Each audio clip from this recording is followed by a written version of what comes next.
Hello and welcome back to another episode.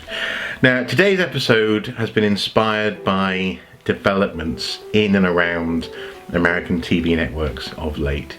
It seems that the amazing, the remarkable, the truly superb television adaptation of Hannibal has been cancelled by NBC. Now this is really disappointing. This is really disappointing because the reasons that have been cited, as far as I can tell anyway, is that it's the subject matter which is the problem. Apparently NBC, the subject matter is getting a bit too, I don't know, cannibalism, serial killers, a bit of deviancy, a bit risque. It's like, what? If you're going to sign up to Hannibal, you've got to deal with the fact that you're going to be dealing with these issues and these concepts. Now, I'm just sort of talking about this because I absolutely love the Hannibal TV series. Before that, I loved the books, I loved the films, not so much, to be honest, the portrayal by Brian Cox as Hannibal. Lots of people sort of point to him as being influential, but I didn't like that one. But there was obviously the sainted Anthony Hopkins performance as Lecter, but also just the character of Hannibal Lecter, created by Harris, by this amazing writer, who brought forth something which has come from experience, which has come from time, reporting on grisly crimes, and which had this sort of nuance of scary realism. The idea that actually someone can hide behind the facade of being an intellectual, behind the facade, or indeed, I suppose, the power-giving bastion of being a psychologist. He can analyse your weaknesses and then eat you for breakfast, quite literally. And there's something so incredibly dangerous, sexy, cool, and just unnerving about the character of Hannibal Lecter. And this sort of fed through the films, and bit by bit, obviously Anthony Hopkins has aged, and they made things like the Hannibal film after Silence of the Lambs and Red Dragon, which try to be a bit of a prequel and sort of feed directly into, almost down to the minute, feed into Silence of the Lambs and Clarice's visit to the institution. But it was inevitable that at some point this would be, probably the mantle of Hannibal would be taken on by someone else. And Mads Mikkelsen has just been incredible. He has brought a sense of... Well, a friend of mine in Sweden, we were talking about this, and we were saying that actually Hannibal represents the other. Now that's just to say that the historical person of Hannibal is the alternative to Rome. He represents an alternative narrative in ancient history in the Mediterranean.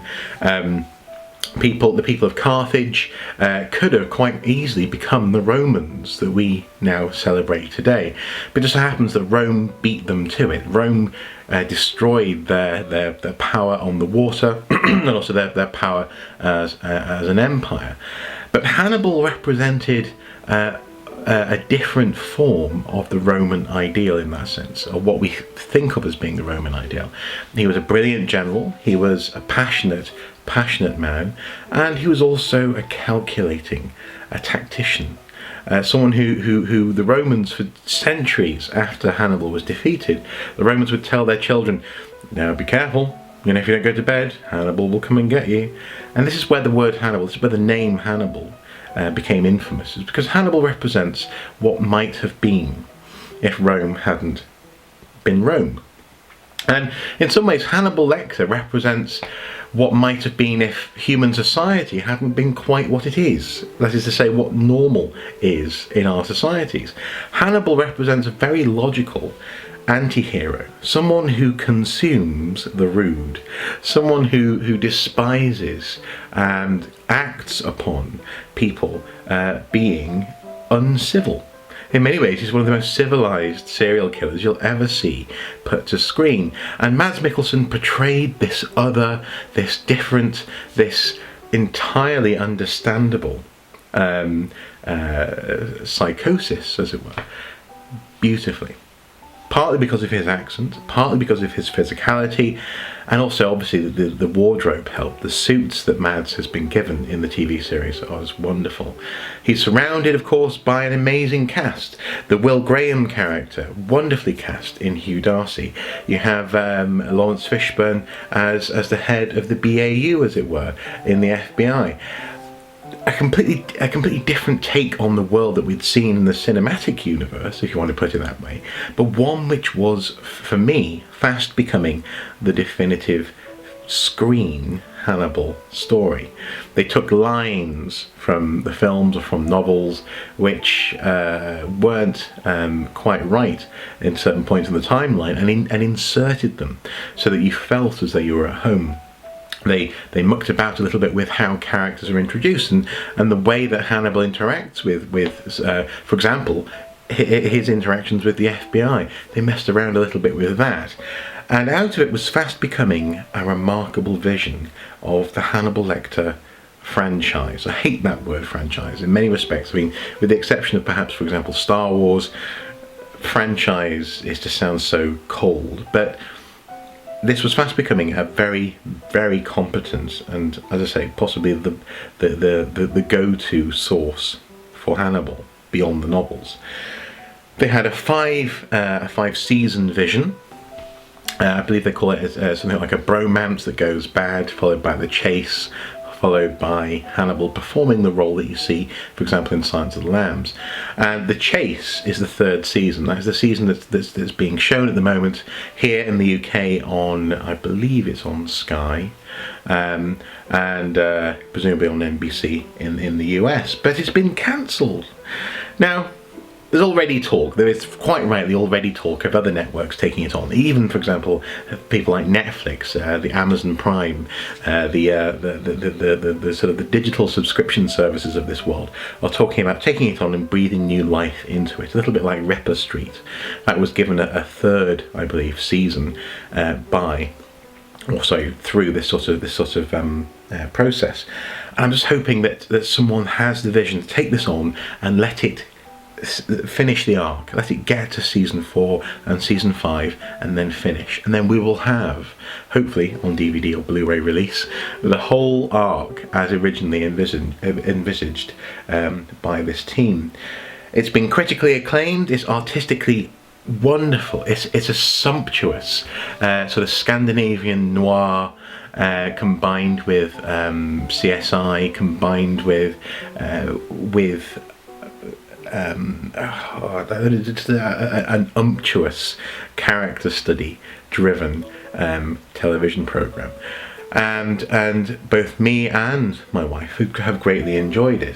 I had to introduce my wife to Hannibal via the films and also to his anti-hero virtues via the film. So, for example, showing him at the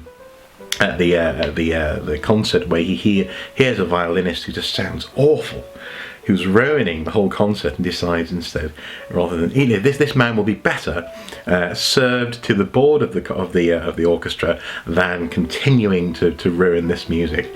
And you sort of go, yeah, why why not? And this is what I mean by he represents the other. He is an entirely logical psychopath. And in my darkest days, I can sort of get on board with him. I sort of think, well, actually, why not? Why not do unspeakable things to the unspeakably rude, or just the downright offensive? Now, I'm not admitting here to being a psychopath, but I am admitting to loving the character of Hannibal. And I just hope, I really do, I just hope that Hannibal is taken on by another service, anyone who can fund the finishing of this arc, because it's been a joy to watch so far. And when we do and can get hold of season 3 on DVD in the UK, I'll be, me and my wife will just be voraciously consuming that series as quick as humanly possible, and we're both actually fingers crossed and hoping that someone takes this on as a project, and also as a love story. That is to say, a love letter, to the fans, because this has been a bit of a love letter to the fans. Hannibal seems to exist in a world surrounded by the psychologically deranged. There are various people where you think, wow, well, there's another psychopath, okay? And so I'm not saying that it's reality, but it is a beautiful, hyper real show. And it would be a shame if this was the end of it. So really, this video is just to record my love of Hannibal and to just implore anyone who has the resources to see that this show has its finish. You know, it's not going to be lost. It's not going to go on forever and then have to be killed. This thing has an arc, and if anyone can help it complete this vision, this artistic vision, so that we actually get to see Hannibal season 1, 2, all the way through to 5, then it would just be wonderful. And I'm sure I'm not alone in this. I'm sure there are millions of people out there, hundreds of thousands at least, who want to see this happen.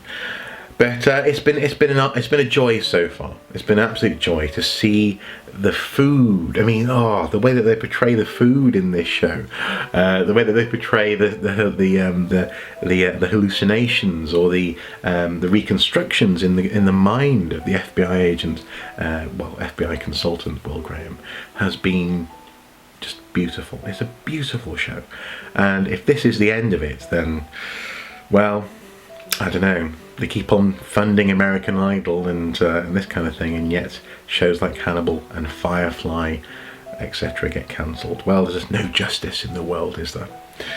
Anyway, guys, I just thought I'd just make this video just to log my love and my hope for this show. And if you guys agree, please do comment below. I'd love to read your comments and also interact with you as fellow Hannibal fans. As ever, until next time, please do take care. And if you are consuming your enemies at sumptuous dinner events, then just be careful not to get caught. As ever, as I say, take care. Bye-bye.